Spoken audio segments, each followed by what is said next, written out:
guys, assalamualaikum warahmatullahi wabarakatuh. Selamat berjumpa di channel Catatan Demokrasi Rakyat bersama saya Yudi MZ, si politikus kampung yang pandangan dan analisa politiknya sangat kampungan. Jadi harap maklum, karena yang berpolitik adalah orang kampung. Jadi guys, kenapa channel ini saya beri judul Catatan Demokrasi,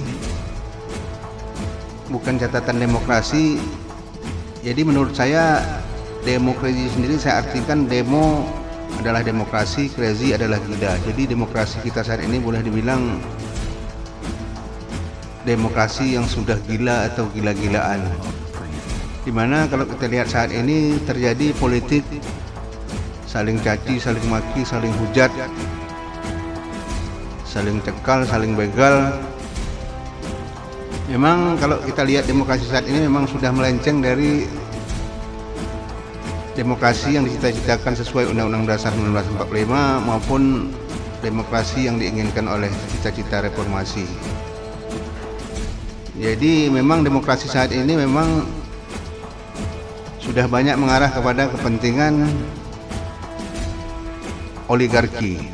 Siapa macam betul aja apa oligarki walaupun tidak tahu. Jadi guys, kenapa saya bilang politik kita saat ini memang sudah gila-gilaan? Karena menurut saya memasuki tahun ketiga periode kedua pemerintahan rezim Jokowi Ma'ruf ini, memang sejak dari Pilpres 2019 yang lalu memang sudah terjadi perpecahan antar anak bangsa, atau bangsa ini kalau menurut pengamat ini sudah terbelah, di mana terjadi saling caci, saling maki, saling hujat antar kelompok atau antar pribadi yang berbeda pandangan politiknya.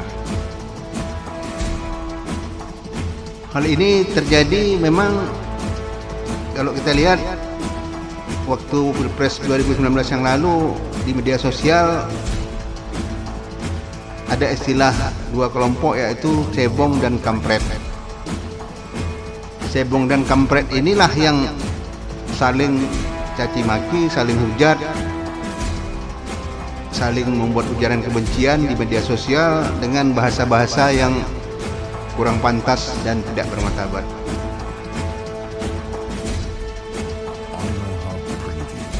Yang kedua, sejak Pilpres 2019 yang lalu juga, yang mana dimenangkan oleh pasangan Jokowi Ma'ruf, yang menurut saya dimenangkan dengan cara-cara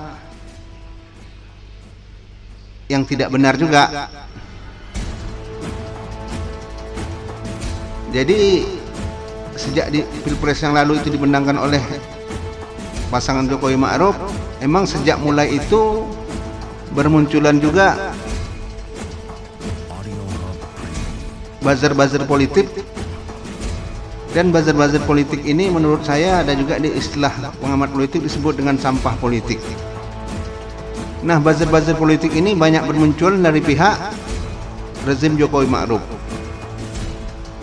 Nah, buzzer-buzzer politik ini terdiri daripada tokoh-tokoh politik, pengamat politik, ada juga yang mengaku kiai, ada juga di kalangan perguruan tinggi,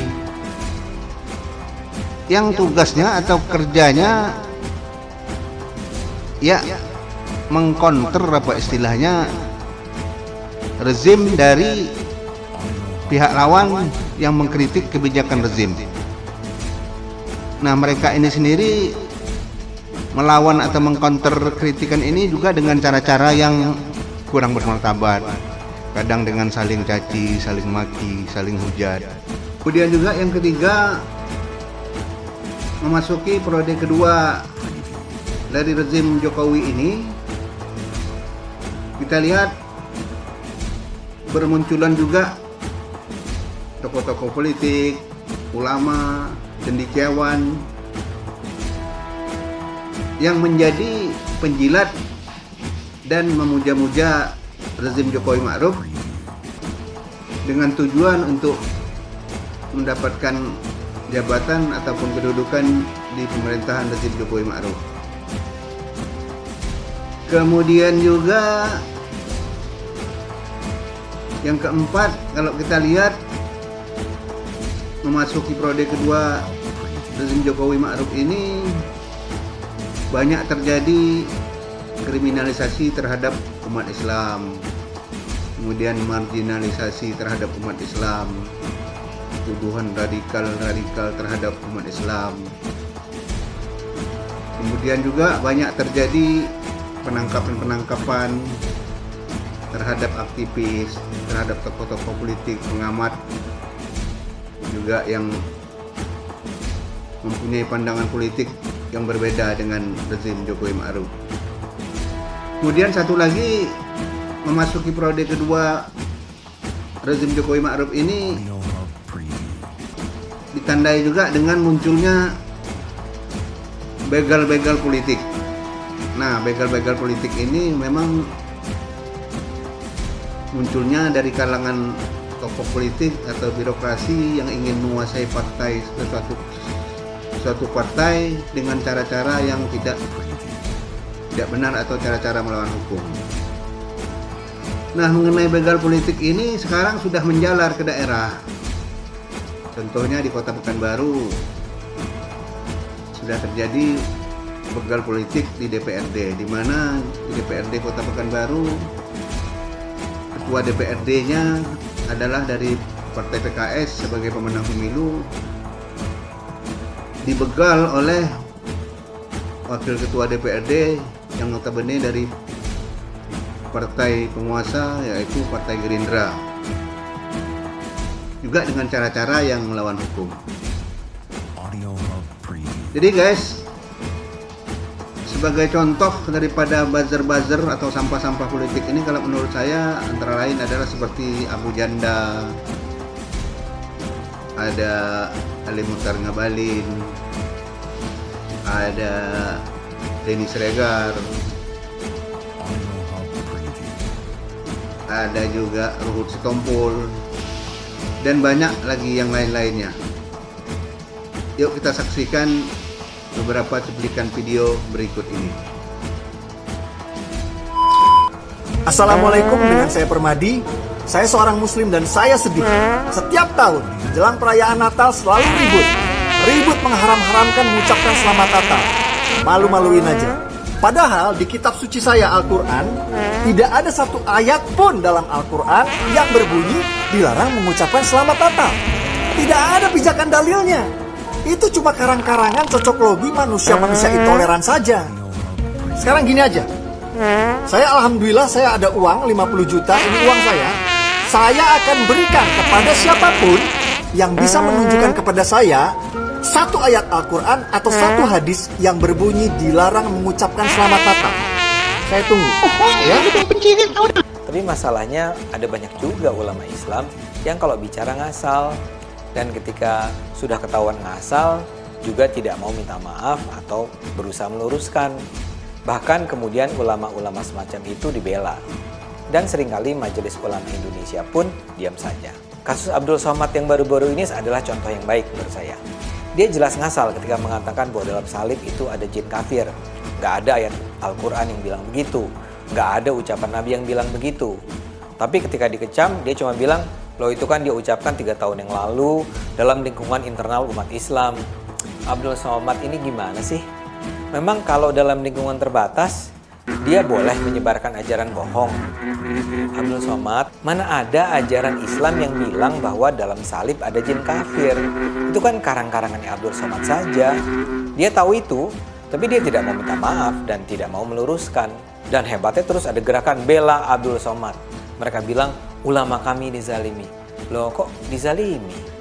Dan Majelis Ulama Indonesia pun bukan 1000 bahasa.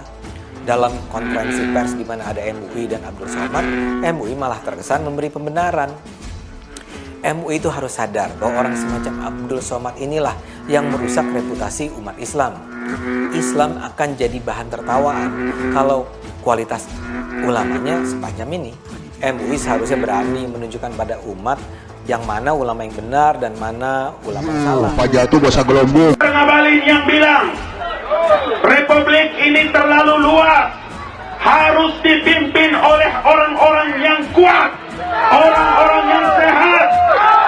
Tidak boleh ada orang yang kurang gizi memimpin republik ini.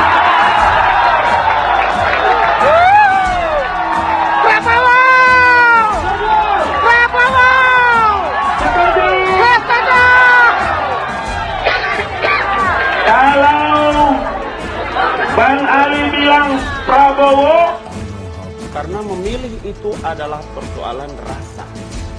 Orang memilih presiden Indonesia ini bukan memilih satu di kota atau kabupaten. Enggak, Najwa. Republik Indonesia terlalu luas. Enggak bisa, mesti orang kuat, orang yang disegani.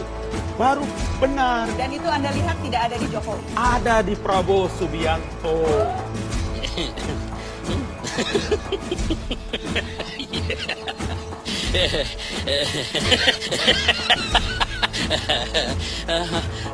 Berencanalah dengan baik.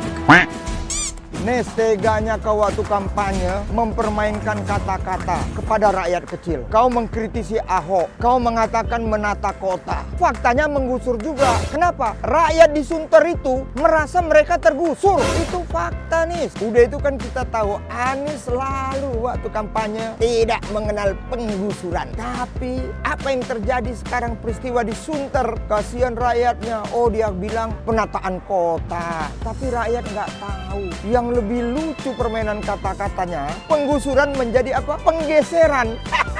Pening aku di 2019 ini.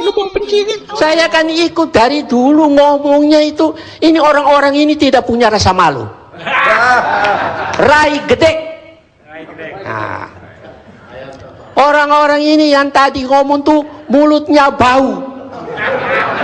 Coba sekali-sekali Anda cium mulutmu itu, kalau tidak bau baru Anda bicara jujur. Kalau bau itu berarti tidak jujur, terlalu banyak makan uang haram.